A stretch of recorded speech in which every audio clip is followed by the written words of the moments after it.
বুধবার অষ্টম পর্যায়ে দুয়ারে সরকার শিবির হয়ে গেল মালদার হবিবপুর ব্লকের কান্তুরকা গ্রাম পঞ্চায়েত এলাকায়। এদিন এই শিবির অনুষ্ঠিত হয় কান্তুরকা নিম্ন বুনিয়াদী প্রাথমিক বিদ্যালয় প্রাঙ্গণে। শিবিরে পশ্চিমবঙ্গের মানচিত্র এঁকে 25টি কলসের মাধ্যমে মুখ্যমন্ত্রীর 36টি উন্নয়নমূলক প্রকল্প তুলে ধরা হয়। সেই সঙ্গে বিনামূল্যে স্বাস্থ্য ও চক্ষু পরীক্ষার ব্যবস্থা করা হয়। শিবিরে বিভিন্ন সরকারি পরিষেবা নিতে বহু মানুষ ভিড় জমান। শিবির পরিদর্শন করেন হবিবপুরের বিডিও অংশুমান দত্ত। তিনি শিবিরের সুসজ্জিত রূপ ও পরিষেবা প্রদানের ধরন দেখে বেশ সন্তোষ প্রকাশ করেন। কান্তুরকাতে আমাদের যে এখানে ব্যবস্থাটা করেছে এটা অভিনব ব্যবস্থা হয়েছে।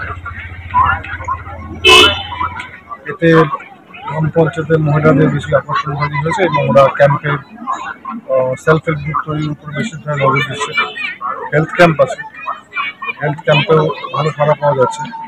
আশা করি যে সমস্ত কাজগুলো আমাদের লাস্ট সরকার ক্যাম্পের মধ্যে বাকি পড়ে গেছিলো সমস্ত জিনিসগুলোই এবার কভার আপ হয়ে যাবে। পাশাপাশি এদিনই রতুয়া 2 নম্বর ব্লক প্রশাসনের পক্ষ থেকে অষ্টম পর্যায়ে দুয়ারে সরকার শিবির আয়োজন করা হয় মহারাজপুর গ্রাম পঞ্চায়েত এলাকায়। শিবির অনুষ্ঠিত হয় সুলতানগঞ্জ হাই স্কুলে। শিবিরে রাজ্য সরকারের 36টি প্রকল্পে সুবিধা প্রদানের জন্য ফর্ম প্রদান ও জমা নেওয়া হয়। শিবিরের কাজকর্ম পরিদর্শন করেন রতুয়া 2 নম্বর ব্লকের বিডিও শেখর শেরোবা, জয়েন্ট বিডিও কল্যাণ আশিস, পঞ্চায়েত সমিতির কর্মাধ্যক্ষ মোহাম্মদ নইমুদ্দিন সহ অন্যান্যরা। আজকে আমাদের রতুয়া 2 নম্বর ব্লকের সুলতানগঞ্জ হাই স্কুলে আজকে আমাদের এই দুয়ারে সরকার ক্যাম্প হচ্ছে, যেখানে আমাদের মাননীয় মুখ্যমন্ত্রী আজকে সাধারণ মানুষের হৃদয়টা স্পর্শ করতে পেরেছে। 36টা প্রকল্প নিয়ে আবার কিন্তু আমাদের দুয়ারে এসে হাজির হয়েছেন সরকারি আধিকারিকরা। এখানে সত্যি বলবো কি যে আমাদের সাধারণ মানুষের যেটা সরকারি দপ্তরে গিয়ে যে কাজগুলো করতে হতো, আজকে কিন্তু প্রত্যেকের মানুষের দুয়ারে এসে সরকারি আধিকারিকরা এই কাজগুলো করে দিচ্ছেন এবং স্বতঃস্ফূর্তভাবে মানুষের যে সাড়া, উৎসাহ, উদ্দীপনা, এটা কিন্তু আমরা আজও পরিলক্ষিত করছি। সাধারণ মানুষ যে সুবিধাগুলো মনে মনে ভাবছেন বা এটা দরকার, সেটা আমাদের দলেরও ক্যাডার কর্মীরা তারা কিন্তু প্রত্যেকটা পাড়ায় গিয়ে বা আমাদের বিভিন্ন জায়গায় আমরা আমাদের দলীয়ভাবেও উদ্যোগ নিয়েছি।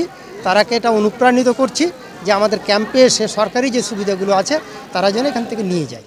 বিভিন্ন পেশার সঙ্গে যুক্ত মালদা শহরের ফোয়ারা মোড়ের অবসরে বন্ধুরা মিলে গড়ে তুলেছেন অবসরের জীবন শিক্ষা নামে এক সংগঠন।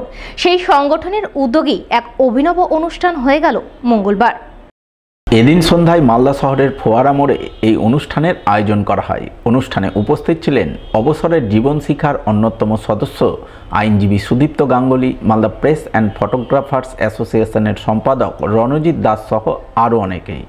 তাদের উপস্থিতিতে প্রথমে ফোয়ারা মোড়ের অবসরের জীবন শিক্ষা নামক সংগঠনের সদস্যরা দুস্থ মানুষজনের মধ্যে শীতবস্ত্র বিতরণ করেন। সমাজের বিশিষ্ট ব্যক্তি যারা সমাজে শিক্ষার আলো ছড়িয়ে দিতে নিরলসভাবে বিনা পারিশ্রমিকে শ্রমদান করে চলেছেন, সেরকমই বেশ কয়েকজনকে সংবর্ধনা জানানো হয়। সেই সঙ্গে যে সমস্ত দুস্থ পরিবারের বাবা মায়েরা বহু কষ্ট করে তাদের ছেলে মেয়েদের উচ্চশিক্ষায় শিক্ষিত করে সমাজে প্রতিষ্ঠিত করেছেন, তাদের কুর্নিশ জানান সংগঠনের সদস্যরা। এবছরও আমরা 26শে ডিসেম্বর যে অনুষ্ঠান করে থাকি শীতবস্ত্র দান, এবং কিছু মানুষ থাকে যাদেরকে আমরা সম্বর্ধনা জানাই, যারা সমাজের প্রতি কোনো দায়বদ্ধতা বা দায়িত্বশীল মনোভাবের জন্য কোনো কাজ করে যাচ্ছেন তাদেরকে। আজকে এরকমই আমরা দুজন ব্যক্তি পেয়েছিলাম যারা প্রতিনিয়ত দাদুর পাঠশালা নামক একটি সংস্থা চালান, এবং সেই সংস্থা সম্পূর্ণ বিনা পয়সায় তারা প্রায় 300 থেকে 400 ছেলেদের মেয়েদেরকে বিনা পয়সায় টিউশনি পড়ান। তো শিক্ষাটাই হচ্ছে অপূরণীয় মানুষের দরকার, সেই কারণের জন্য তাদেরকে আমরা সংবর্ধনা জানালাম।